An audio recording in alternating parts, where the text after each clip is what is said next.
The trailer park was a maze of forgotten dreams and sun-baked asphalt.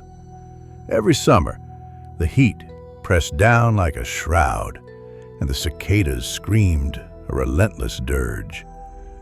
But for 7-year-old me, it was a kingdom, unaware of the horrors lurking just beyond the edge of the playground.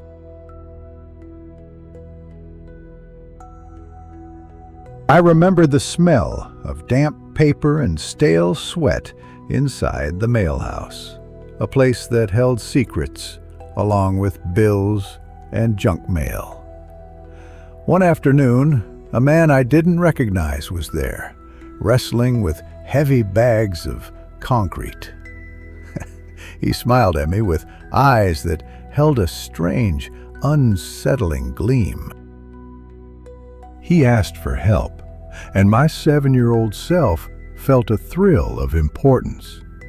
I wanted to prove myself, to be the strong kid who could lift anything. It was a fatal mistake, a choice that would forever haunt the dark corners of my mind.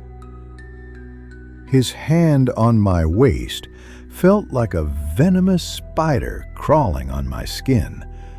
My name caught in my throat, morphing into a strangled sound of fear. In that instant, my childhood fractured, and the world turned menacing and unfamiliar. Something primal snapped inside me, not bravery, but a desperate animalistic instinct. My eyes fell upon a sun-baked brick in the back of his car, a weapon of opportunity and a nightmare that had come to life. The brick was heavy in my hand, a symbol of the violence that had become necessary. I swung it with all the force a scared, cornered child could muster, driven by a pure, unadulterated terror. The sound of the brick connecting with his jaw still echoes in my nightmares, a sickening crack that shattered more than just bone. It was the sound of innocence lost, of a childhood irrevocably stained. His elbow struck me then, a sharp, retaliatory blow. I staggered back, the world spinning, the taste of blood metallic on my tongue. The world went silent, except for the high-pitched ring in my ears. Then, silence. He crumpled to the ground, a broken marionette, his weight heavy with the burden of his sins. I stared at him, my breath caught in my throat, unsure of what I had done. I ran. I rode my bike as fast as I could, the wheels blurring beneath me, the trailer park shrinking in the distance. I left the scene of my crime, leaving a piece of myself behind. My friend's porch light was a beacon of forgiveness, a promise of safety in a world that had suddenly turned hostile. I told the story like a trophy, a badge of honor earned through violence. We ate ice cream while the sky bled the color of bruises, celebrating a victory that was anything but. Even then, I sensed the darkness lurking beneath the surface of my bravado. That night I slept hard and dreamless, a temporary escape from the reality of what I had done.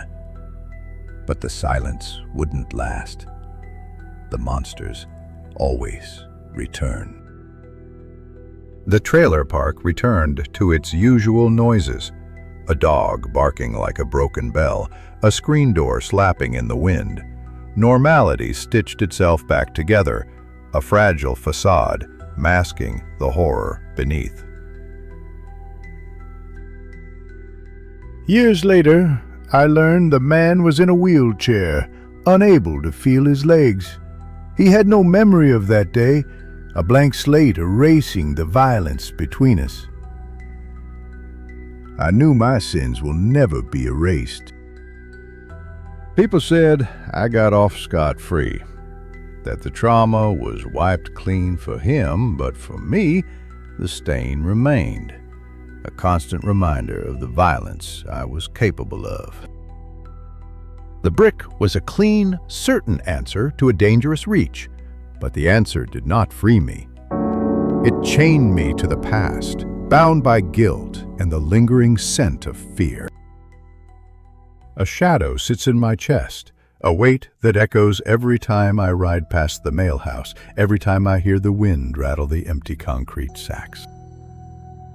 Sometimes, late at night, I hear the slow, steady sound of a wheelchair rolling through the park.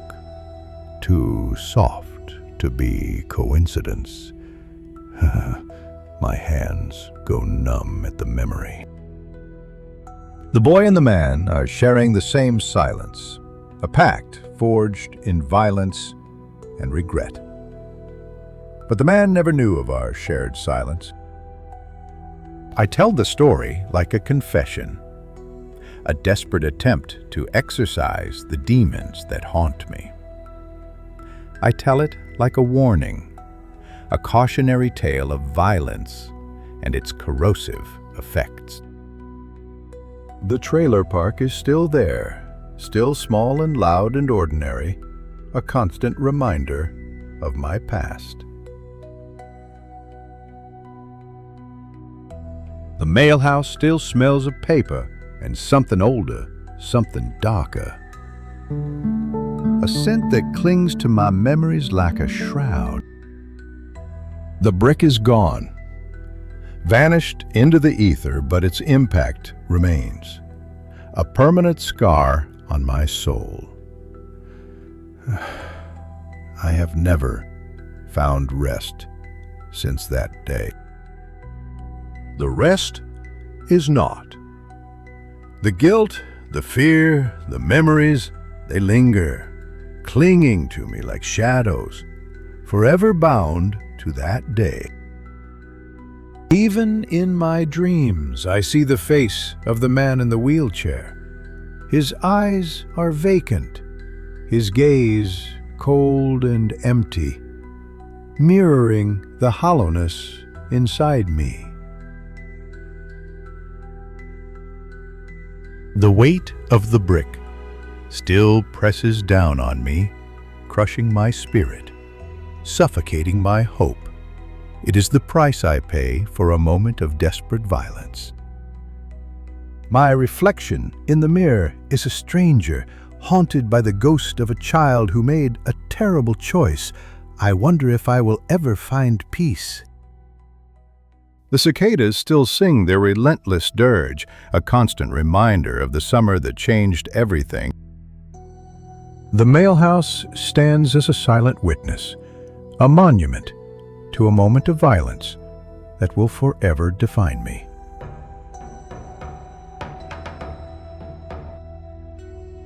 I am trapped in a cycle of guilt and fear, forever haunted by the sound of a brick connecting with bone. There is no escape, no forgiveness, only the endless echo of a single devastating act. The mailhouse brick may be gone, but its legacy lives on, shaping my present and haunting my future. The terror consumes me now and forever.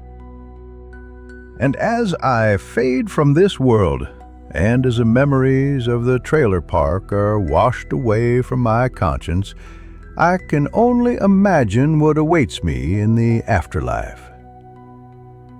In the end, will I truly be free? No. The horrors of the mailhouse brick will forever haunt my soul. The guilt and terror were just too much to bear.